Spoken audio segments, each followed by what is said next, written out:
Front of you everyone and एक और word रह गया था जो बेसिकली था आई। आई का मतलब होता है इंस्टीट्यूशनल पर्पस। क्या होता है बेटा? इंस्टीट्यूशनल पर्पस की हम बात करें, है ना। ये रूल ऐसे वर्क करता है और बहुत सारे क्वेश्चन नाउअडेज कंपटीशन एग्जाम में भी इस पर बेस्ड आ रहे हैं। इसको ऐसे ध्यान रखना बेटा, यदि कोई पर्पस के किसी पर्टिकुलर पर्पस के लिए कोई बिल्डिंग बनी है, जैसे मैं स्कूल की बात करूं, स्कूल का पर्पस क्या है? स्कूल हम पढ़ने के लिए जाते हैं।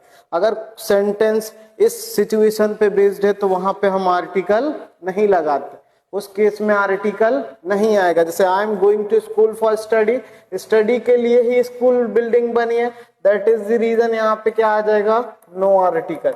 लेकिन अगर पर्पस चेंज है, इट मीन्स कि हम वो बिल्डिंग सिर्फ विजिट के लिए जा रहे हैं, दैट इज द रीजन कि उस केस में आर्टिकल आ जाता है। I am going to the school, है ना, फॉर पिकअप माई मार्कशीट, तो इस सिचुएशन में आ जाएगा। Similarly I am going to temple for worship, temple worship के लिए, तो यहाँ पे आर्टिकल नहीं आएगा क्योंकि मंदिर का पर्पस है, हम उस पूजन के लिए जाते हैं, दैट इज द रीजन, है ना। और अगेन इस सेंटेंस पे देखिए, सेंटेंस पर ध्यान दीजिएगा, I am going to temple for meet my uncle, सिर्फ पर्पस ये है कि अंकल वहां होंगे, उनसे मिलने जा रहे हैं, तो इस केस में आर्टिकल द आ जाता है।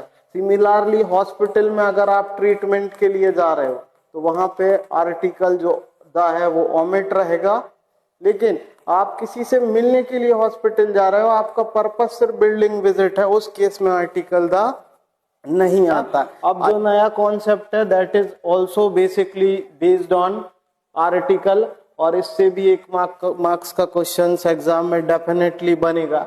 इसमें हम ये समझेंगे कि ये जो आर्टिकल द है आमिर बेटा, ये कहाँ नहीं आता है, कहाँ कहाँ ये ओमिट रहता है। Usually we know everything, but exam pressure में क्या होता है, समटाइम्स वी फॉरगेट कि कहाँ पे ये नहीं आएगा। तो इसके लिए कुछ एक निमोनिक्स मैंने बनाया, I try to tell you something about it, ध्यान दीजिएगा। डेफिनेटली आप कभी भी किसी भी एग्जाम में इस क्वेश्चंस को गलत नहीं करोगे। You have to just memorize the concept. या तो इसको ऐसे याद रख सकते हो कि एलजी ब्रांड की टीवी खरीदी किसने? मोहम्मद फाजिल ने। Got it. एसपी एक साहब है, उन्होंने आतिर को गिरफ्तार कर लिया, क्यों? क्योंकि वो चोर है। ये तरीका भी है याद करने का। या इसको ऐसे भी याद कर सकते हो, little green monkey found special potato and tasty ice cream really cold. क्या निमोनिक है? Little green monkey found sweet potato and tasty ice cream really cold. अब याद यहां से ध्यान दीजिएगा, एल से हम याद रख सकते हैं लैंग्वेज, मतलब किसी भी लैंग्वेज के नाम से पहले आर्टिकल जो द है वो ओमिट रहता है फर्स्ट, है ना। जी से आप याद रख सकते हो, इस जी वर्ड पे फोकस करें तो गेम्स के नाम के पहले भी ये ओमिट रहेगा। सिमिलरली एम पे फोकस किया जाए तो एम से मील, जैसे ब्रेकफास्ट, लंच या डिनर, इससे पहले आर्टिकल जो द है वो ओमिट रहता है। ऐप से बात करूं तो ऐप से आप याद रख सकते हो फेस्टिवल। क्या याद रख सकते हो?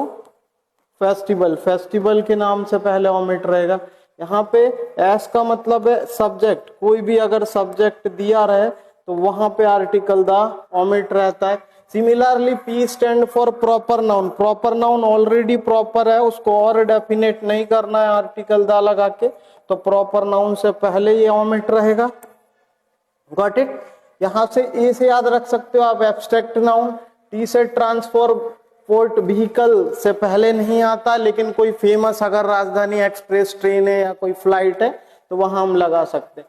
आर से रिलेशन, और सी से आप ध्यान रख सकते हैं कलर। इन सब के पहले क्या होता है, ये जो आर्टिकल द है वो ओमिट रहेगा। Got it.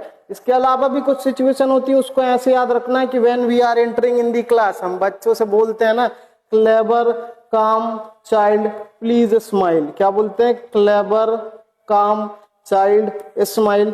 यहां से हम ये याद रख सकते हैं बेटा कि सी स्टैंड फॉर कॉन्टिनेंट, किसी भी कॉन्टिनेंट से पहले नहीं आएगा आर्टिकल द। सी से आप सिटी याद रख सकते हैं। इस सी से आप क्या याद रख सकते हो? किसी भी कंट्री के नाम से पहले ओमिट रहता है। और एस डिनोट स्ट्रीट, स्ट्रीट के नाम से पहले आर्टिकल द जो है वो ओमिट रहेगा। I hope you like this trick. Again मैं रिकॉल करा देता हूं, क्या याद रखना है, little green monkey found sweet potato and tasty ice cream really cold. यहां से याद रखोगे क्लेवर काम child please smile. Thank you.